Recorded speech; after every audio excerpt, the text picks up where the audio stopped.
जी राधे राधे महाराज। महाराज जी राधे राधे। महाराज जी कोई काम करते वक्त कुछ गलत हो जाए या ध्यान ना लगे किसी और जगह जाए तो बहुत क्रोध आता है। इस समय मैं नाम जप करता हूँ। नाम जप करने से क्रोध कम होता है पर नाम जप छोड़ते ही क्रोध और बढ़ जाता है। इस स्थिति में आपका क्या? आपका प्रश्न है। बड़े गुरु आदमी हो तुम। इतनी छोटी अवस्था में तो इतनी सूक्ष्म बात पकड़ रहे हो, बहुत बढ़िया बात है। बहुत अध्यात्म के अच्छे आदमी बनोगे तुम नाम जप करते हुए जब तुम्हारे अंदर गलत वृत्ति आती है ना, तो अंदर जो मन में गलत वृत्ति ऐसे नाम जप का अभ्यास करो कि खाली समय ही ना रहे।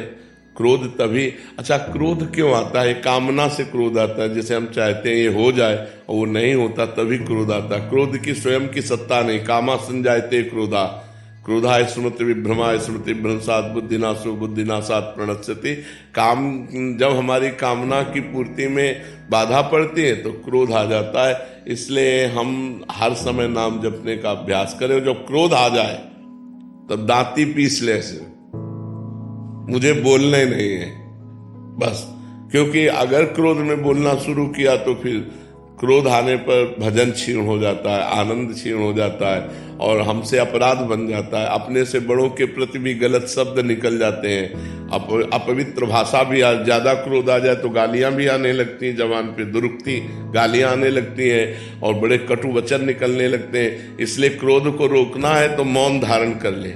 जहां क्रोध आए उसी समय चुप, वहां से हट जाए। जहां जिस अवस्था में क्रोध आ रहा हो उस परिस्थिति का त्याग कर दे, एकांत हो जाए, मौन हो जाए, उस समय बचे। अब ये नहीं कि भिड़े, अगर भिड़े तो फिर क्रोध आ गया, फिर गाली गलौज, फिर मारपीट, फिर हिंसा। इससे जितना बचा जा सके। ये राक्षसी प्रवृत्ति है। क्रोध जो है ये आसुरी प्रवृत्ति है, ये नाश कर देती है। इसलिए सबको इससे बचना चाहिए। जिस समय क्रोध आ जाए उस समय मौन हो जाओ, जिस समय क्रोध आ जाए उस समय हट जाओ। जिस समय क्रोध आवे जोर जोर से राधा राधा बोलने लगो, क्रोध शांत हो जाएगा। मंजीत सिंह जी गुड़गांव से। जी श्री हरिवंश महाराज जी आपके चरणों में कोटि कोटि प्रणाम।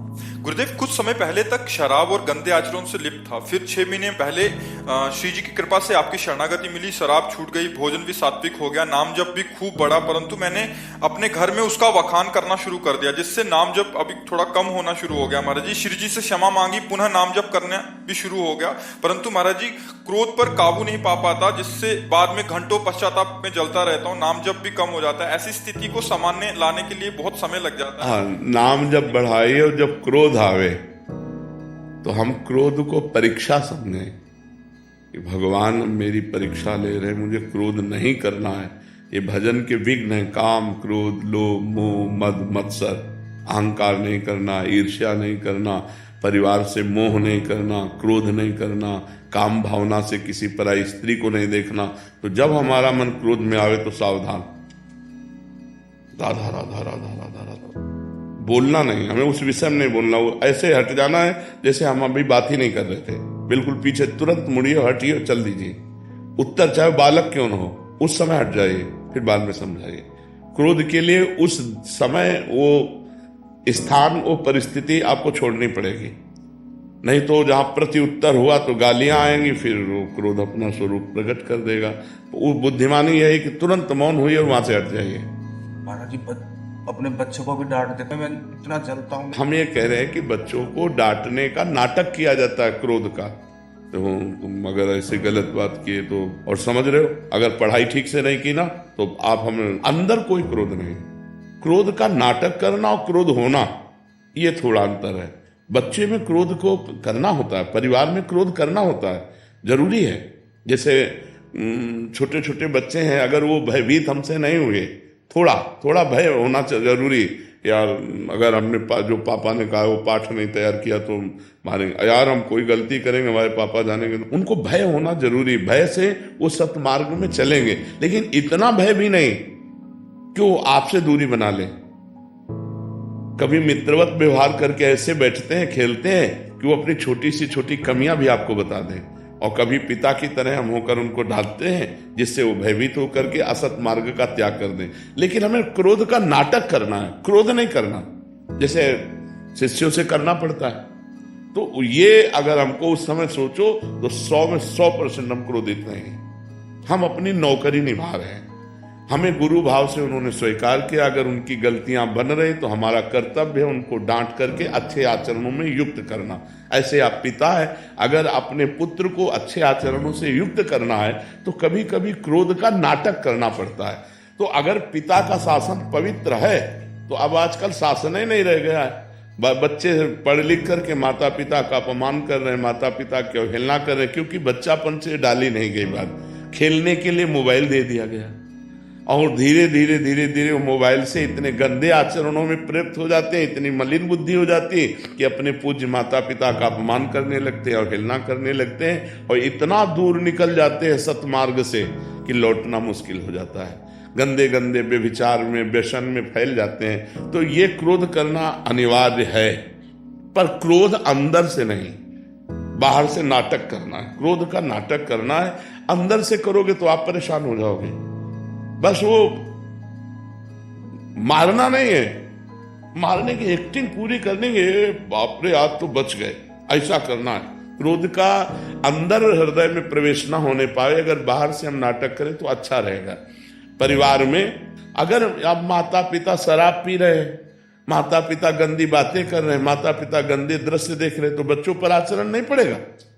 तुम खुद अध्यात्मवान बनो और बच्चों को अध्यात्मवान बनाओ। बिना अध्यात्म से जुड़े किसी का जीवन मंगलमय नहीं हो सकता। आज हमारा समाज जितना अध्यात्म से बिलग है उतने देख लो क्रूरता में पहुंचता जा रहा है। कैसे कैसे समाचार आते हैं, मतलब क्या है क्या है, ये नौजवान कहां जा रहे हैं, कहां जा रहे हैं? क्या वो मनुष्य शरीर नहीं है?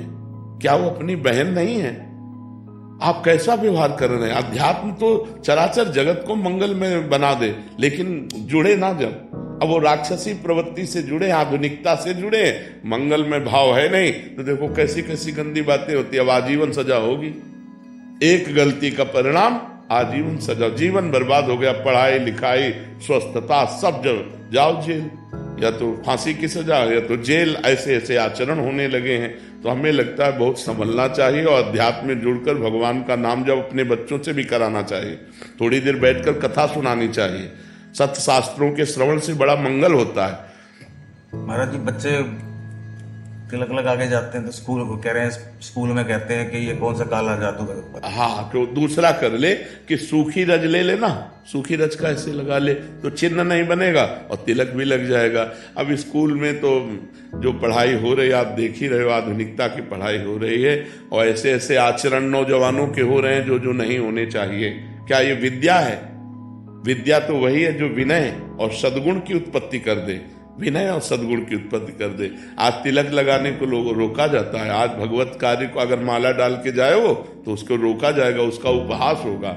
अगर भगवान नाम कीर्तन, भगवान नाम जप करके और पाठ, हम लोगों के स्कूल में प्रारंभ से हे प्रभु आनंद दाता ज्ञान हमको दीजिए, ये सब प्रार्थनाएं होती थी बड़ा। और कबीरदास जी की दोहे, रहीमदास जी के दोहे, मंगल में वीर पुरुषों के चरित्र, तो उससे संस्कार पढ़ते हैं। अब हम पता नहीं है कि नहीं इस समय ये चीजें। हमारे देश के वीर वीरांगनाओं और साध्वी साधुओं की चरित्र भी रखिए, जिससे पढ़ करके उनके अंदर संस्कार पड़े, उनके अंदर भाव पड़े। तो ठीक है, क्रोध करना नहीं पर क्रोध का नाटक जरूर करना चाहिए।